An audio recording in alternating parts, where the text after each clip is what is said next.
All right, you are listening to Geek Vice once again. And this time I want everybody to know I'm wearing a shirt without a pocket. That's right. I'm actually wearing a t-shirt. So there. I don't always have to wear a dress shirt. Awesome. Welcome everybody to Geek Vice episode number 123, proving any vice with enough geek can become a virtue. My name is Morph. That man is Kip. Good evening, Kip. Good evening. How are you doing, good sir? I'm doing pretty well. It's been kind of rainy today, and I noticed a section of my fence fell down, so I get to look forward to fixing that when it dries out. Yeah, there you go. Yeah, Well, they've been calling for rain for like the last week. Like every day seems to have a chance of rain, or at least every night. And I got my sprinkler system fixed. I think it was last week or maybe the weekend before, and so I've been running my sprinkler system in the mornings. And this morning I happened to wake up early, looked outside. I can't see that. It's just bright. No, too bad. It's too much backlit. The bummer. But I woke up this morning early and there wasn't raining, and so I let my sprinkler system come on, and then once the sprinkler system got done, guess what? It started raining and then didn't stop all day long. Well, it's a good thing you didn't waste any water, right? Yeah, exactly. Jeez. But yeah, so we got that going for us. So what have you been up to this last week? Anything fun and geeky this last week? Well, I think to start things off with, we'll talk about that. I hit up some game shopping, and I bought a game that we're going to give away at our gaming day, April 30th. Little Batman themed action there. So, a little incentive to show up. You may win a game.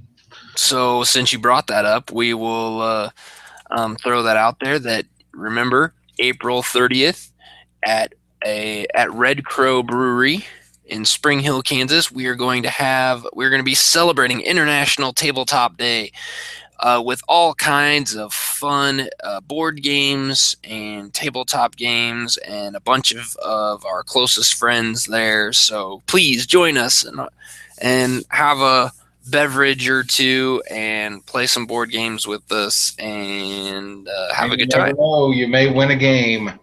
And you might walk out with Batman Love Letter. Let's see. 2 to 4 players, ages 10 and up. 20, I can't read that. That's the smallest type I've ever seen. What are you looking at? Playtime.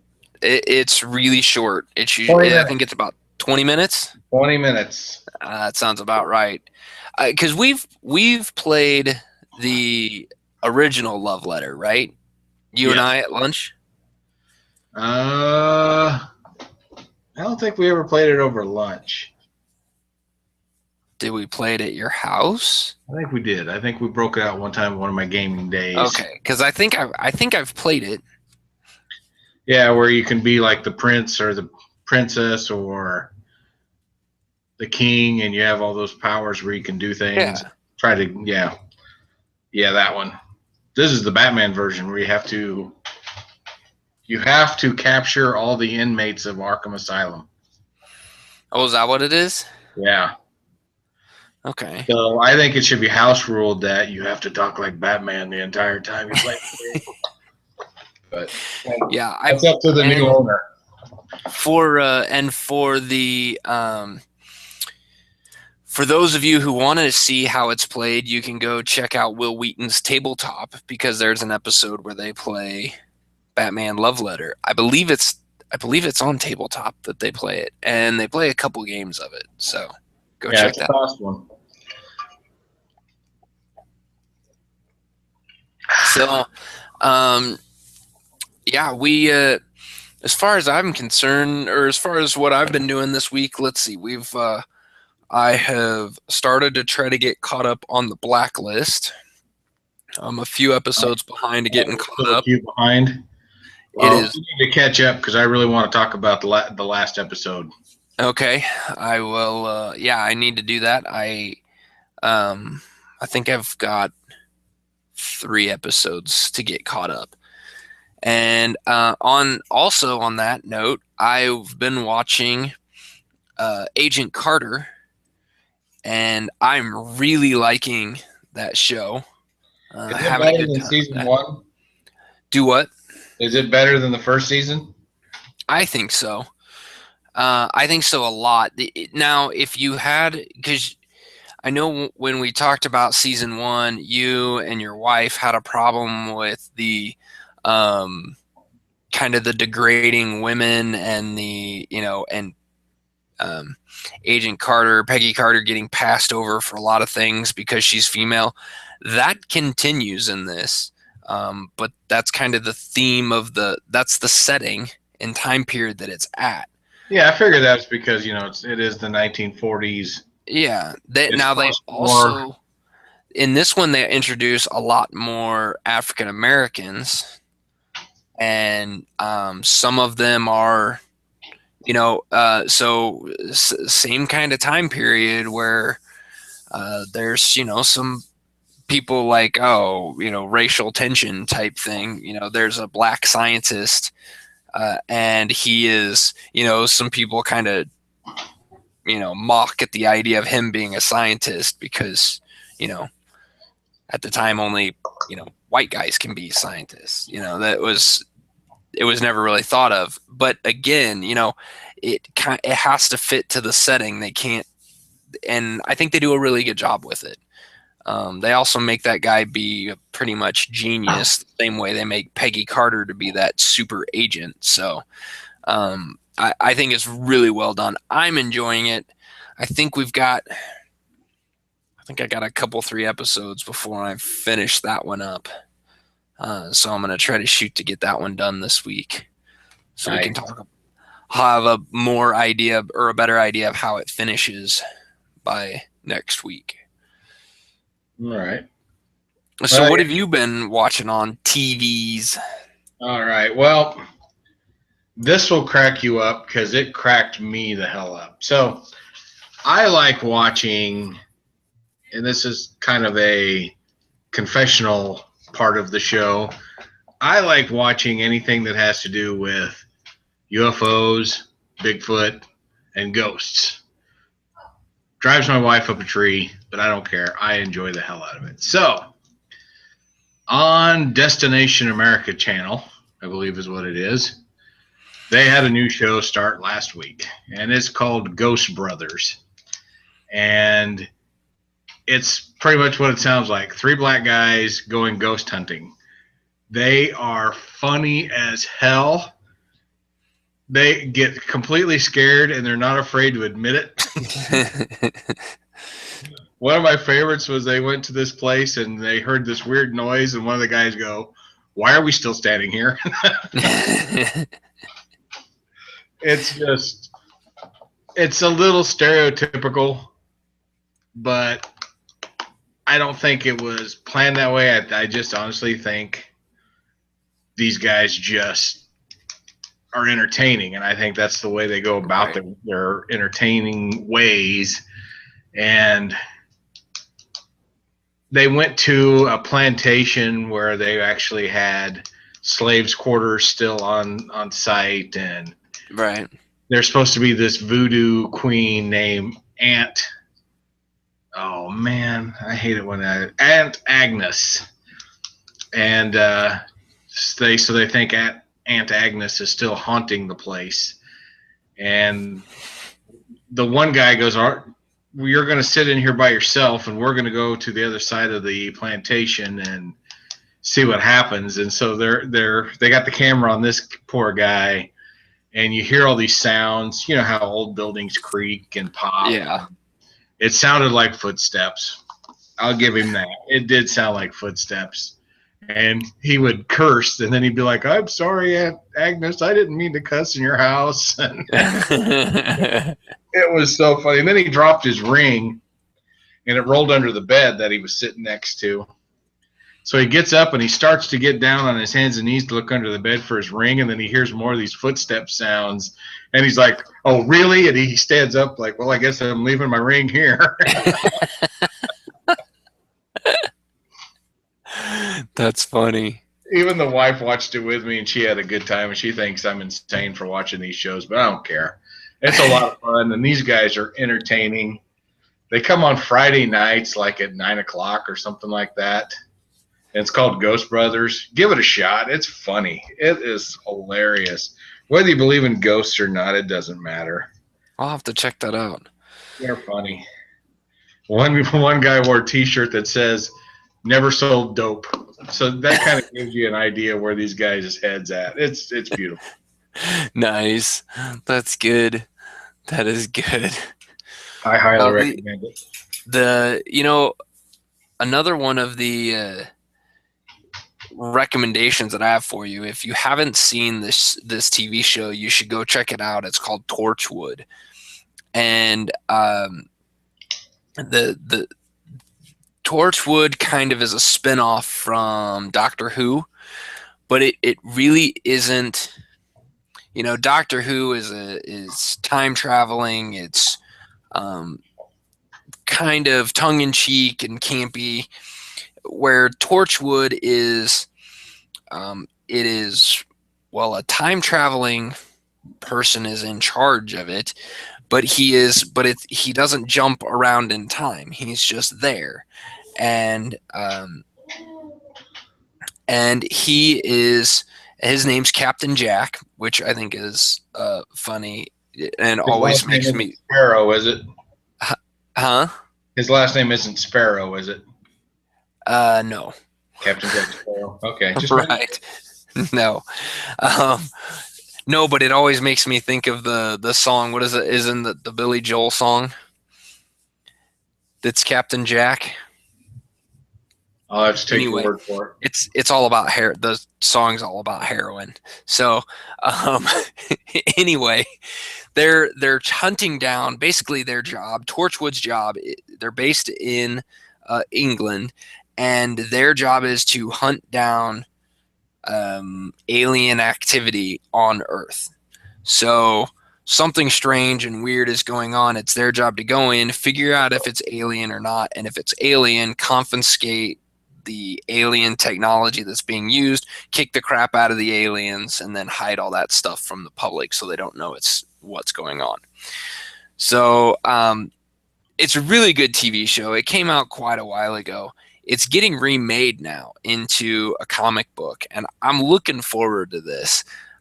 It was a really good show. It lasted probably 3 seasons, 4 seasons. So in the BBC world, that's actually really good, because they have BBC is a much more finite. Like, here we have this story we're gonna tell, and here's this, and it's gonna take this many seasons, and then when it's done, it's done.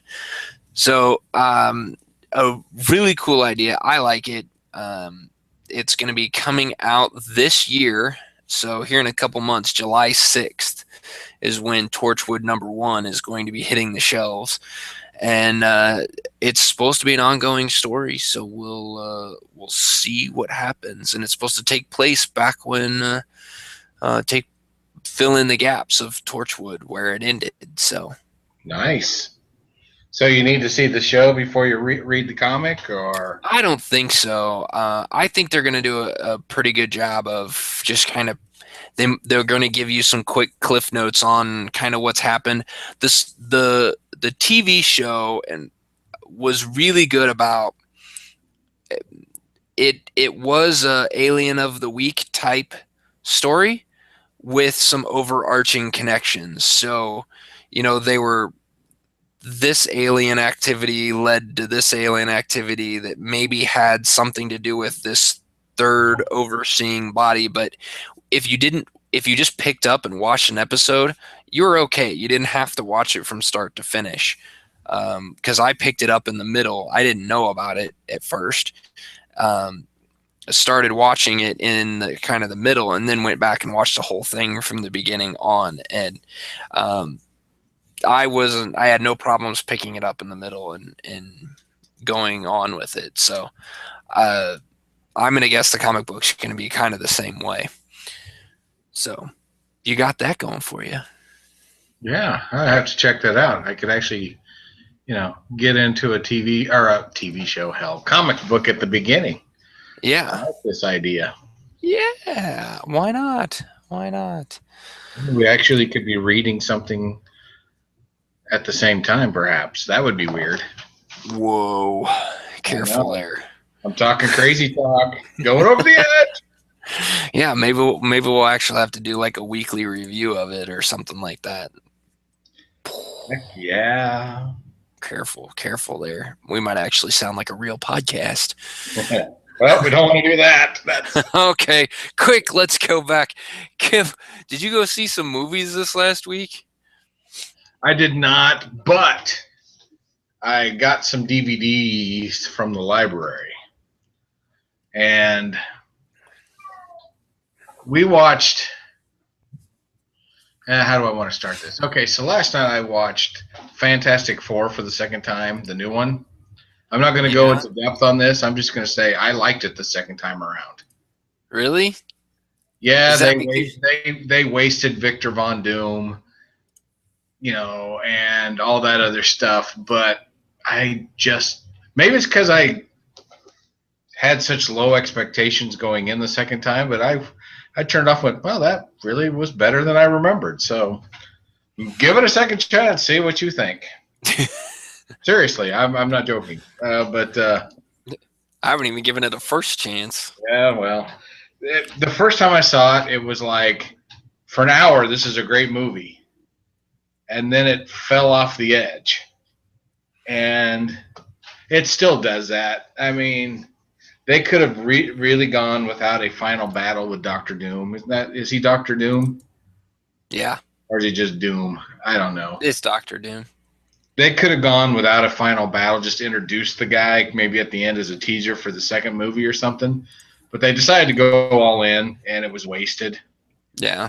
Other than that, the origin story and all that was really good. It followed Reed Richards and Ben Grimm, like from the 5th grade through high school kind of a thing, quickly. Right. You don't have to go through the whole thing, but all that setup worked. I thought it was great. And then when Doctor Doom shows up, the movie tripped over its own feet and fell flat on its face. But the second time around, I think knowing it does that made it more enjoyable to watch. Yeah. So that's all that's it. I watched it for a second time, didn't hate it. So there's hope. So I watched that by myself because the wife did not want to watch that again. Could you blame her? No. And so we got Scorch Trials, which is the second movie in the series of The Maze Runner. Yeah. Follows a book by some guy. I don't know. I read the first book. The movie followed The Maze Runner pretty close. I did not read James Dashner. Yeah, that guy. I did not read the second book, and from everything I read online, you either read the book or you watch the movie. You don't do both because I guess they're vastly different. Okay. So I watched the movie, and the beginning of the movie's pretty decent. The evil government agency is appropriately named Wicked, so there you have it. There's no guessing what they're up to. Right. And they're sending the ruse out that the people who survived the maze are protected by them, and it turns out maybe not so much. So they escape, and they end up out in the desert, what they call the Scorch, because Earth is scorched. Right.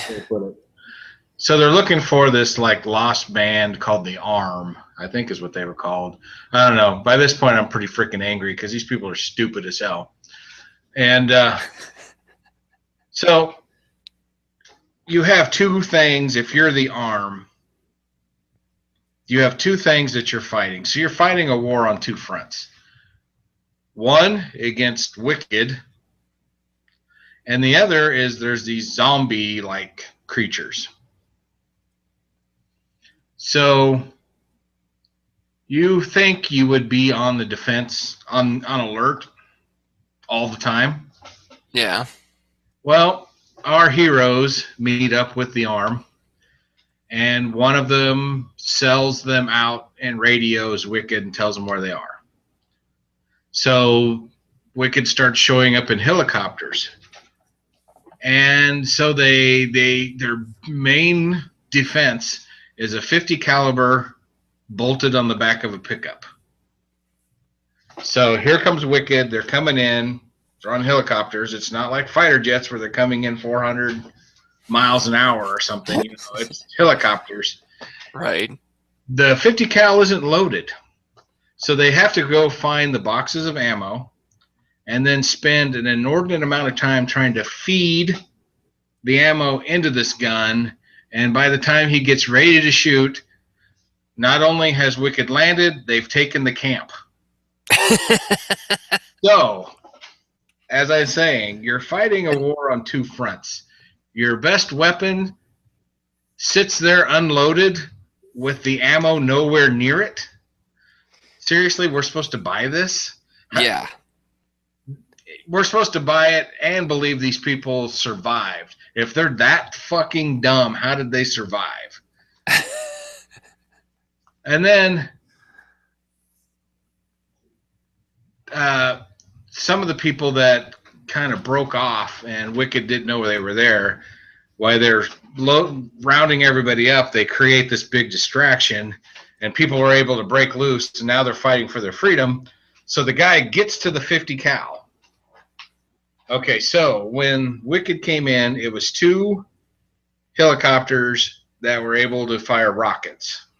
Okay. And then a big warship type of copter that brought in the main bad person played by Patricia Clarkson called Ava. Okay. And this big thing is sitting there with the rear deck open, filled with Ava, her second in command, and a bunch of foot soldiers. You jump in the back of the truck, you grab the loaded 50 caliber. Where would you shoot? Me? I would shoot in the opening of this great big warship and take out the person in charge and pretty much end this war. Yeah. He tries to shoot one of the smaller helicopters flying around out of the sky, pretty much wastes 9 yards of bullets and never brings it down. Meanwhile... So hold on. So in other words, instead of shooting a stationary target on the ground, he's shooting at a moving helicopter in the air. Instead of shooting a stationary, ground, high-value target, he shot a helicopter that was not firing back and just kind of circling. Oh, my goodness. Yeah. The stupidity does not end there. I wish it did. Okay. Before they catch up with the arm, the main guy and this girl get separated from the herd. So they are trying to get out of this old, worn-down city on their own. So they're in like this like a sewer system, you know, like a big culvert system that you can walk through. Mm-hmm. And they come to kind of like a fork in the road, if you will. And she goes one way, he goes the other. Well, he only goes like 20 feet, then he realizes, I see daylight. And he's like, Brenda, this way, and nothing. So he goes back to look for her. And she's standing there, and they're in this room with all these weird-looking root systems. And inside the roots, you can see that there's these zombie creatures. And then a rat comes by, and I guess the zombies must have smelled the rat or something and start to wake up to eat the rat. So, you know, you're, again, fighting a war on two fronts. One of those fronts is zombies. You're probably 100, 150 feet from an opening. You think once the zombies start moving, you would run, for safety. Yeah. No, Yeah. the zombies don't even know they're there. So they stand there and watch them eat a rat until a zombie wakes up that's behind them and bumps into them, realizes that they're there, signals the rest of the zombies that, hey, idiots standing here, let's eat them. So now they have to run for their lives instead of just leaving. And so this leads into this whole chase sequence where the girl gets bit by one of the zombies. So not only do they almost die, she gets bit by one of the zombies, which means she's going to turn into a zombie, all of which would have been avoided if they wouldn't have stood in one fucking place for 5 minutes waiting for the danger to wake up. They could have slowly walked away. Zombies didn't know they were there. They could have casually strolled out of the place. Nope. Waited until the danger realized, hey, there's food here. Let's go after that. And the whole time, they do this in movies where it seems to take them a little bit too long to react to something. And, it's just them trying to build the tension. And usually in your head, you're like, fucking run, idiot. And then they start running. Right. This took so long that in your head, you're going, fucking run. And then out loud, you're going, fucking run. And then you're looking at your wife going, what the fuck's wrong with these people? And then they finally take off running. And you're like, holy shit, they should die here. They deserve to die right here because they're so fucking stupid. So if we just eliminate them altogether, then maybe the movie will actually turn out to be a lot better. Or we won't need a third movie. Because honestly, after that piece of shit, I wouldn't go see the third movie. Holy crap. Well, there's lots of times you can admit this. You watch a movie and you're like, especially horror movies. Yeah. You're like, that was a dumbass decision. Yeah. But you're able to overlook it because you're like, okay, horror movie, they're scared, maybe they're not thinking, blah, blah, blah. But having your only line of defense sitting unloaded with the boxes of ammo at least 20 feet away. Yeah. Pretty fucking stupid. Well, and it almost sounds like now that part is unexcusable. That doesn't actually work. But the magic of editing could have made that scene with the zombies actually work. They could have cut out the 3 minutes of them just standing there and waiting for the rat to get devoured to being just like, oh, hey, there's a rat. And then all of a sudden they cut to, oh, hey, there's a zombie that bumped into them. They didn't have to wait that entire time. That could have actually made that scene work a little bit better. It's, the magic of editing. But apparently they forgot that part. Or they needed to add more minutes to the show. Well, yeah, because when he first went into that room and that girl's standing there, they're like looking at the vines like, what the hell is this? And then the rat comes through and I think he kicks it or something like that. And that somehow that got the zombie's attention, and the zombie, I think the rat got cut in half or something. Somehow blood was coming out of the rat, and that's what they smelled. So they made a show of the fact that the zombies knew the rat was there because of the smell, but they had no idea. Yeah. 2 teenagers were standing there until the teenagers waited around long enough that a zombie bumped into them. Yeah, that's just, well, and the fact that they were too oblivious to be able to see or to pay attention around them, like that's just ridiculous. And you could understand it if they hadn't seen the zombies before and this was like the first time and they're like, what the fuck is going on? I could have bought that. But no, she was part of this outcast group that actually had some of these zombies chained up. So they knew what they were. When he first got to the area that he escaped from, zombies attacked the compound and they had to quickly go inside while the soldiers took out the zombies. He knew what the hell was going on. She knew what the hell was going on, and they still stood there like it was an episode of Dumb and Dumber. Oh, that's awesome. Oh, and when the movie was over, Holly looks at me and goes, I did not enjoy that. Those people were so stupid. It's like, I know. Oh, that's funny. Yeah, so you think of movies that are dumb. You know, of course, Dumb and Dumber come to mind.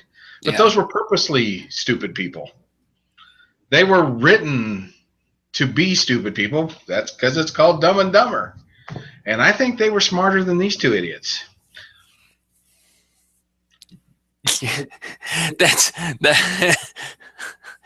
Yeah, that's a little rough. Well, this is the kid who outsmarted the maze to escape. To end up standing there watching zombies wake up. You're like, these can't be the same people. This can't be the same guy who outsmarted this maze is now below the level of a zombie. No. Brain capacity wise here. It's like, what happened to him? Did, being out in the scorch fry his brain? What the fuck's going on here? And then you realize he's not the only idiot in the whole movie. I mean, the 50 caliber gun just floors me. I keep bringing it up because it's seriously. Yeah. Well, I mean, that's your main weapon. That's your best weapon, and you're going to not have it loaded. I mean, did they have like rifles or something? They did, but were those sitting unloaded? No, they were using those, but they were like M1s and things like that are single shot.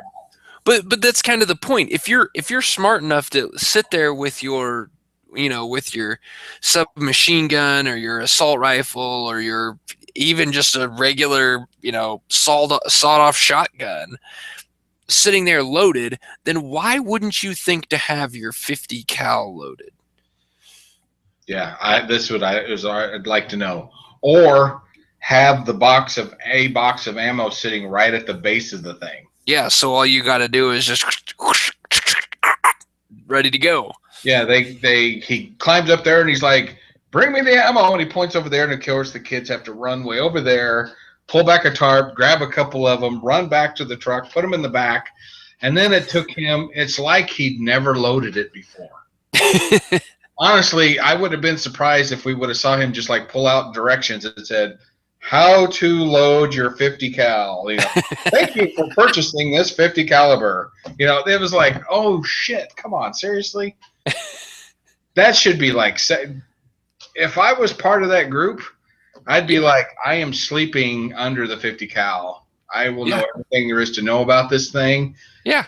The government comes in or the zombies coming in, I am mowing them down like blades of grass. I don't care. But no, they're like, hey, look, we've got this awesome weapon. Let's ignore it until till we really need it. And then when they really needed it, it's like, I have no idea how to use it. And then when he finally can use it, I will shoot a low value target. I will waste all my bullets on that and miss it with every shot instead of this stationary high value target that pretty much ends the war. That's awesome. Yeah, so I think what we've come down to say is don't go watch the Scorched Trials. Just don't rent it, don't buy it, just stay away from it. I say if you want to see exactly how not to handle a zombie apocalypse, you should watch that. That should be like a training video in high school. Like, if the zombie apocalypse happens, watch these people and do none of this. Absolutely none of it. Because it's like, holy shit, what's wrong with you people? That's awesome. Well, okay, so they first escaped the compound. Mm-hmm. It's night. They run through the desert. They find an abandoned building. They go through a hole in the window. And you could see people used to live there, but they don't anymore. Right. You were just made aware, like, the night before or 2 nights before, however long they were there, that these deserts are crawling with zombie type creatures. So, what's probably the one thing you really don't want to do? And that, to me, that's bring attention to yourself. One, it would help Wicked find you, and two, chances are zombies in this building. Don't want them to know you're there. But no, they all turn on their flashlights. And I'm thinking Wicked, they're in helicopters. All they got to do is just fly around until they see flashlight beams. But of course, they don't do that because they're idiots too. And then they separate, which is always a good idea during the zombie apocalypse. Yeah. And this one guy finds a generator, turns it on, all the lights go on, and guess what? Wakes the zombies up. And at this point, you're like, I'm rooting for the zombies here. Hey, we're trying to hide, so let's make as much noise and shine as much light on ourselves as humanly possible. Well, yeah, they're talking loud, they're arguing with each other, they're digging around through everything, and they turn the lights on. What could go wrong? I'm sure if I really thought about it, I could think of another scene where they did something so stupid that you couldn't believe it, but no. It's like take the cast out of Dumb and Dumber and put them in The Walking Dead. That's what you had. Wow. Yeah. Well, yep. Maybe Jim Carrey will be in the third movie. Maybe. Oh my God. It's just, yeah. And it started off with promise. You're like, hey, this kid realizes there's something not right about this, and he goes digging around, and he figures out, hey, they're not being nice to us because they want us to survive. They're harvesting their blood because these kids are what's called immune. They're immune to the whatever this causing the zombies. And they're not called zombies in this. They're called cranks, I think. So they're immune to whatever is causing cranks to exist. So they're harvesting these kids. He figures it out, says, we got to run. They run. They outsmart everybody to get out. So at this point, you're like, this is working. Yeah. And then it all goes to hell. Then they make dumbass decision after dumbass decision. And you're like, you did everything wrong, and you still freaking survived. Just think if you would have done everything right. Winston doesn't have to die. The one kid doesn't get kidnapped by the Wicked at the end there because the one guy wouldn't use the 50 caliber in the right direction. All these things that could have been avoided happened because they're idiots. It's just frustrating when you watch a movie and you're like, oh my God, you're so dumb. And it almost feels like, and I haven't seen Maze Runner. I haven't seen this one. I haven't read any of the books. I don't really care to. It's young adult books that have been turned into movies. I didn't like the Hunger Games. It's just kind of like, I'm not a young adult. I don't like the way they're writing the young adult novels. I don't like those settings and the themes and the tones of them. So I'm not really going to pay much attention to them. But when you're writing a trilogy, Star Wars kind of has this but it goes farther back than that. When you're writing a trilogy, you have the first one where you have a lot of hope. You're trying to it's your hero story. You're having your problems, but you're building up hope throughout the movie. You have your catalyst that starts this, your father dying, your family dying, you being a lone survivor, whatever, but you're building up the hope that this person can actually do something. Second movie, you have the bad guys taking the forefront. They're the ones that they're beating you down, and they make it feel the suspension is built because the bad guys at the end of the second movie are winning. And then in the third movie, you have the triumphant return of the hero, and everything ends up happy and happy-go-lucky and at the end. But this one, it sounds like the second movie, that instead of getting the bad guys actually winning and pushing that needle towards the bad guys winning the conflict, instead they just have stupidity. So it's now no longer that the bad guys are winning, it's that the good guys are failing, and that doesn't work. Like, no, it does not. I'm not the smartest guy in the world, but I'm pretty sure I wouldn't have made a lot of those mistakes they made. Yeah, that's awesome. That is awesome. Yeah, Well, it's bad. I can't stress enough how bad that really was. well, I don't do this a whole lot, but I have a friend of mine who had posted something on his Facebook page, and I thought it was perfect, and it kind of fits here because this is another dumb thing in a movie that nobody really called them out on. But my friend JR, who he's a friend of mine from high school, and he's a big comic book guy. He's a big movie guy. He loves movies and always has, and knows everything about movies. He posted this comment, and he says, thinking about Civil War, talking about the Civil War movie that's coming out here in a few weeks. Do you think it will turn out that Iron Man and Captain America's moms will have the same name, so they'll decide to be friends? Of course not, because that's the dumbest idea ever. So Do that. I just wanted to encapsulate our dumb story plots with that one. How about that? That's pretty good. And I'm railing on the Scorch Trials maybe a little unfairly because stupid shit happens in every movie, even great movies. Yeah. I don't know. Let's take Deadpool. Admit, great movie. I'll admit it. I think it was a great movie. Yeah. The opening scene, he's counting bullets because he only has 12. Why didn't he, when he shoot one of the guys with the machine guns, pick up the machine gun? Yeah. And finish the job with more than 12 bullets? Right.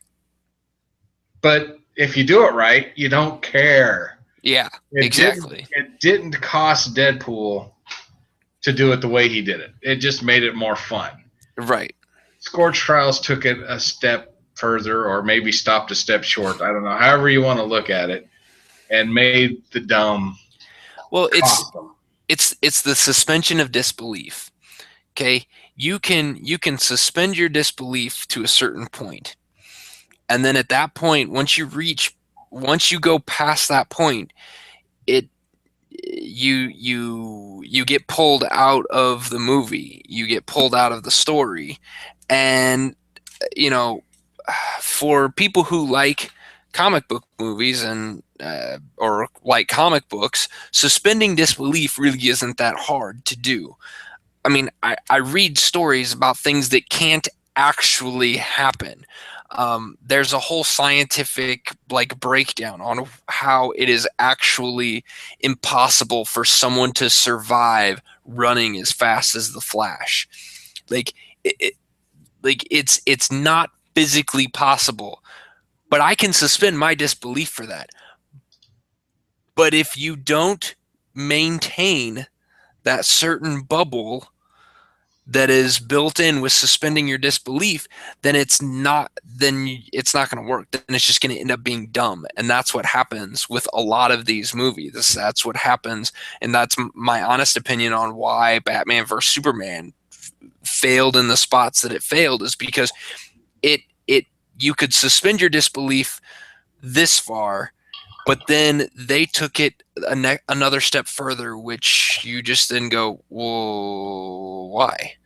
And when you start questioning, when you start asking the question why, they've gone too far. They've suspended the disbelief too far and gone out of the realm that they needed to stay in. And this movie seems like a perfect example of doing this over and over and over again. Doing it once, they might have been able to get away with it, but keep doing it and you're going to fall flat. Well, the Scorch Trials just had poor decision making. Batman versus Superman had lack of communication, which is funny because Superman's day job is a reporter, so communication is key. I mean, he didn't start the battle saying, "Hey, Lex Luthor's kidnapped my mom, and so if I don't kill you, he kills my mom. Can we work this out?" Nope. Do you think he would have led with that? No, fuck that. And then Batman would have asked, because it would have stopped all the action. The action scenes would have never happened, and Batman would have asked the question of, "What's your mom's name?" Exactly. So, I wasn't going to help, but since her name is Martha, we've talked a lot about really crappy movies. Let's talk about a movie that looks like it's going to be absolutely phenomenal. And that is, last week we talked about Rogue One trailer that came out. This week, a teaser trailer came out for another Marvel movie that's supposed to come out at the end of this year, November, I believe, of 2016, and it is Doctor Strange. And man, does that trailer look good. It does look really good. Benedict Cumberbatch, can't go wrong there. Yeah, if you haven't seen the trailer for this, we'll post it in the show notes for this on the YouTube channel. We'll in the description. We'll I don't know, can we put it in the description for on the iTunes thingy, I don't know. Yeah. So, yeah, we'll make that happen too. So if you're listening to the podcast, go check the little info on the stuff and all. We'll have that there too. So the trailer itself looks really good. The trailer actually reminds me a lot of the Batman Begins trailer, where you don't see a whole lot of Doctor Strange.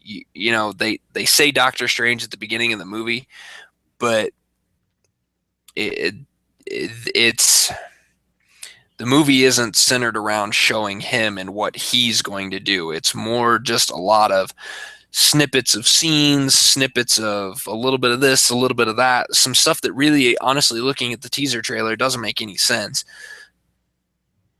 But at the very end of the movie, you get to see somebody walking up some steps wearing the red cape or cloak of Doctor Strange, and it looks awesome.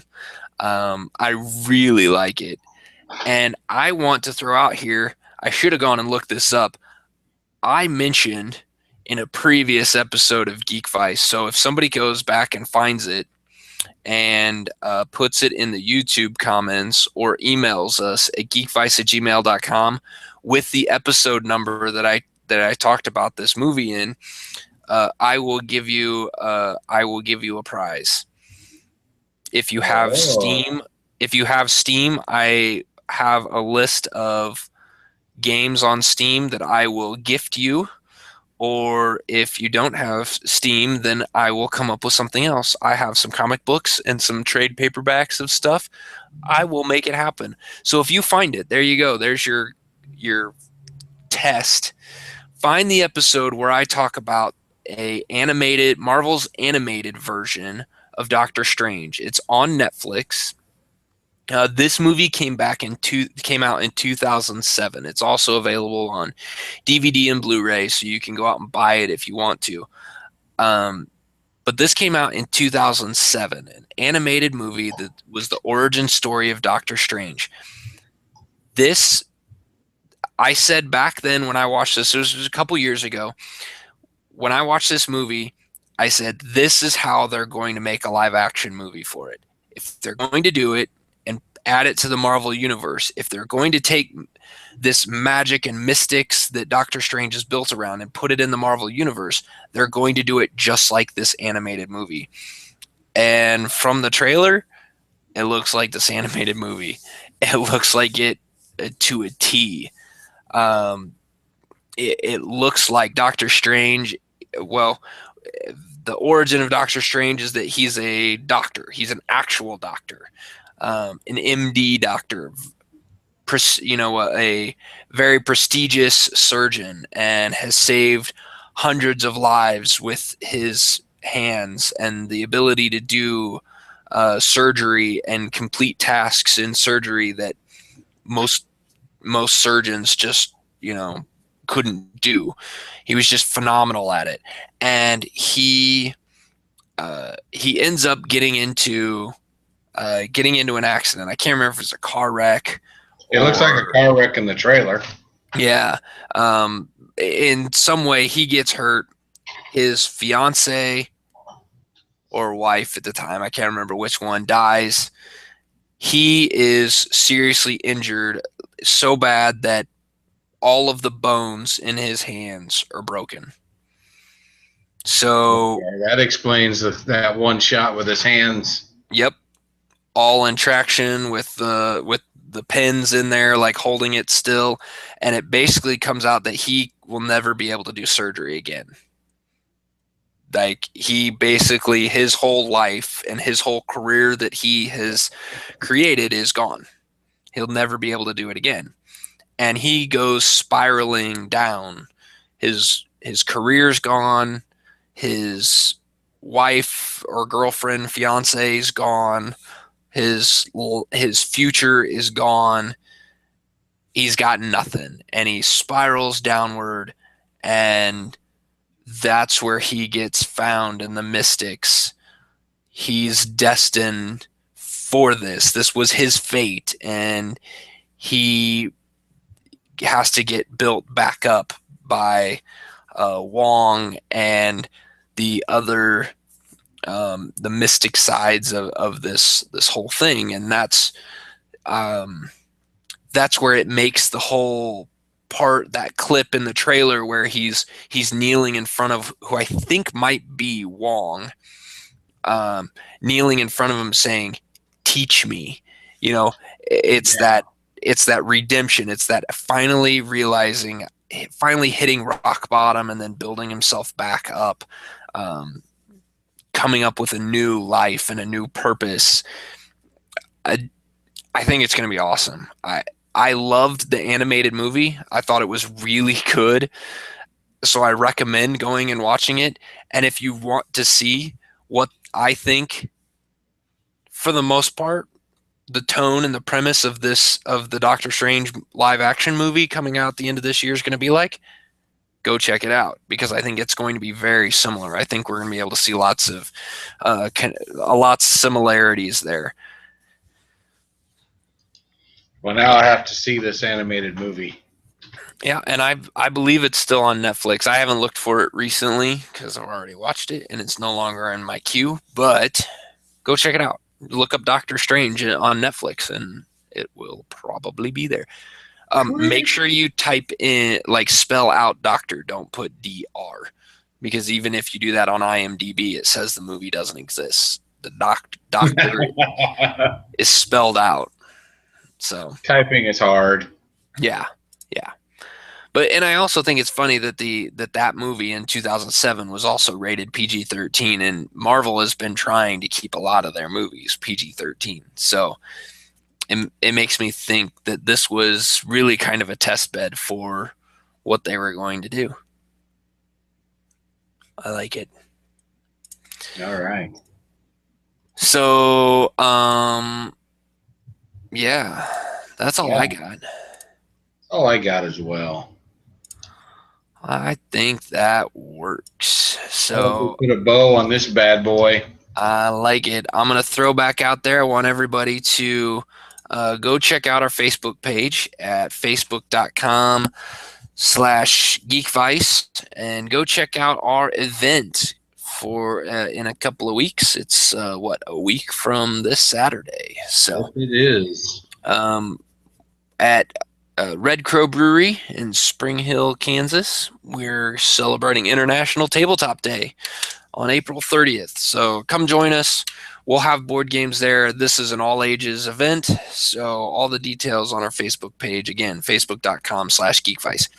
You can also check out our blog at geekvice.blogspot.com. You can also follow us on Twitter. You can follow me at geekvice. You could follow Kip at Kip Killigan. And if you follow me on Geekvice, then you'll see me or hear me watch, read me, whatever that is, bitching about Fox Sports and their streaming service and how much that sucks. So, yeah, maybe that'll be one for another episode. I'll talk all about how crappy that service is. And I look forward to the rant.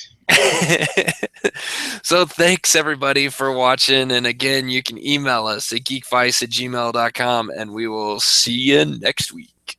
Later.